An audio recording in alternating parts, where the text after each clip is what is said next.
Web TV Hindi में आप सभी को सुस्वागतम। जी हाँ, केंद्रीय गृह मंत्री अमित शाह ने कहा, बीजेपी ने कभी जातिगत जनगणना का विरोध नहीं किया है। बीजेपी ने तेलंगाना का चुनाव में ओबीसी को सीएम बनाने की घोषणा की। हरियाणा में बीजेपी ने ओबीसी नेता नायाब सिंह सैनी को अध्यक्ष बनाया। दिल्ली के बीजेपी ऑफिस में अमित शाह ने ओबीसी पॉलिटिक्स पर लंबी बैठक की। अब ऐसी ही एक मीटिंग अगले हफ्ते लखनऊ में है। इन सभी फैसलों में एक कन्वेंशन है, सबका केंद्र में है पिछड़े वर्ग की राजनीति। पार्टी के रणनीतिकार तय नहीं कर पा रहा है कि कास्ट सेंसस की विपक्ष मांग पर स्टैंड क्या होगा। बीजेपी का केंद्रीय नेतृत्व धर्म संकट में है। बड़ी नेता दुविधा में है। सवाल 50 से 60% वोट का है। अंग्रेजी में एक टर्म है कोर्स करेक्शन। बीजेपी अब यही कर रही है। जातिगत जनगणना के मुद्दे पर बीजेपी शुरुआत में साइलेंट रही। जब भी विपक्ष ने मुद्दा उठाया तो बीजेपी कोई दूसरा मुद्दा पकड़ लेती थी। फिर बिहार में नीतीश सरकार ने जातिगत सर्वे करा दिया। सुशील मोदी जैसे नेताओं ने इसका स्वागत किया। वो तो कहने लगे कि इस फैसले में जेडीयू के साथ बीजेपी भी शामिल थी। बिहार के कुछ बीजेपी नेता सर्वे की तरीके में कमियां गिनने लगे। कुल मिलाकर हालत ये रही कि बीजेपी के लिए ये मुद्दा ना उगलते बना ना निगलते। इंडिया गठबंधन में ममता बनर्जी की छोड़कर सभी नेता एक पेज पर है। राहुल गांधी तो जातिगत जनगणना का ब्रांड एम्बेसडर बनने के बेचैन है। ये नहीं और ये वही भी है, ये वही कांग्रेस पार्टी है जिसने जाति पर ना पाति पर मुहर लगा के हाथ पार के नारा दिया था। क्या बोला था? जाति पर ना पाति पर मुहर लगेगी, हाथ पार के नारा वो लोग दिए थे। लेकिन कांग्रेस ने समझ लिया है अब राजनीति बदल गया है, तो उसने क्षेत्रीय दलों को एजेंडा का ही अपना बना लिया। अब राहुल गांधी जिस राज्यों में जाता है वही जातिगत जनगणना का वादे कर आता है।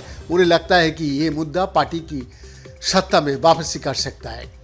इंडिया गठबंधन के कोऑर्डिनेशन कमेटी की पहली मीटिंग में जातिगत जनगणना का प्रस्ताव भी पास हो गया था। बिहार की नीतीश सरकार ने जातिगत सर्वे की रिपोर्ट पेश कर एजेंडा सेट कर दिया है। 6 नवंबर से शुरू हो रहे बिहार विधानसभा की सत्र में इस मुद्दे पर बहुत बड़ा बहस होने वाला है। कहा जा रहा है कि कास्ट सेंसस के साथ आर्थिक स्टेटस वाली भी रिपोर्ट पेश की जा सकती है। संसद से लेकर सड़क तक बीजेपी का स्टैंड रहा है कि विपक्ष फूट डालो और राज करो का फॉर्मूला पर है। जातिगत जनगणना के मुद्दे को बहाने हो लोगों को भर कर रही है। बीजेपी की तरफ से कहा जाता है कि उनके प्रधानमंत्री पिछड़े समाज से है। केंद्र सरकार में पिछड़े मंत्रियों की संख्या ज्यादा है। राज्यों की सरकार में भी यही आंकड़ा है। लेकिन तरह तरह के दावे के बावजूद पार्टी का केंद्रीय नेतृत्व ने अब मान लिया है कि जातिगत जनगणना की अनदेखी नहीं की जा सकती है। इसलिए पार्टी ने अब अपना लाइन लेंथ बदल लिया है। बीजेपी की सहयोगी दल भी मुखर हो गया है। अपने दल की अनुप्रिया पटेल ने भी जातिगत जनगणना की मांग की है। यहाँ बात सुहेलदेव समाज पार्टी का ओम प्रकाश राजभर भी कर रहा है। लोकसभा चुनाव में इन पार्टियों को अपने वोट बैंक को जोड़े रखने के लिए ये जरूरी भी है। बीजेपी के हेड ऑफिस में विपक्ष की जातिगत जनगणना के मुद्दे से निपटने के लिए बैठक हुआ। अमित शाह ने बिहार, यूपी और महाराष्ट्र से आए नेताओं से पूछा क्या करना चाहिए। तय हुआ कि पिछड़ी जाति का वोटरों को टूटने नहीं देना है। मोदी और शाह की अगुवाई में बीजेपी अब तक इनका दिल जीतने रही है। बीजेपी के 1996 में ओबीसी के सिर्फ 19% वोट मिले, जबकि 2014 के लोकसभा चुनाव में ये आंकड़ा 34% हो गया। साल 2019 में बीजेपी को 44% ओबीसी वोट मिले। इस दौरान कांग्रेस का वोट शेयर गिरता रहा। हिंदुत्व और सोशल इंजीनियरिंग के दम पर बीजेपी पिछले 9 सालों से केंद्र में है।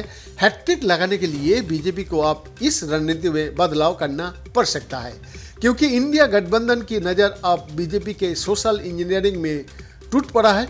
अगर ऐसा हुआ तो सीधा नुकसान बीजेपी का है। जनवरी से अयोध्या में राम मंदिर का उद्घाटन होना है। बीजेपी इसी बहाने अब इसे हिंदुत्व का माहौल बना रही है, लेकिन विपक्ष की जातिगत जनगणना का जवाब में बीजेपी भी इसके समर्थन में आ गया है।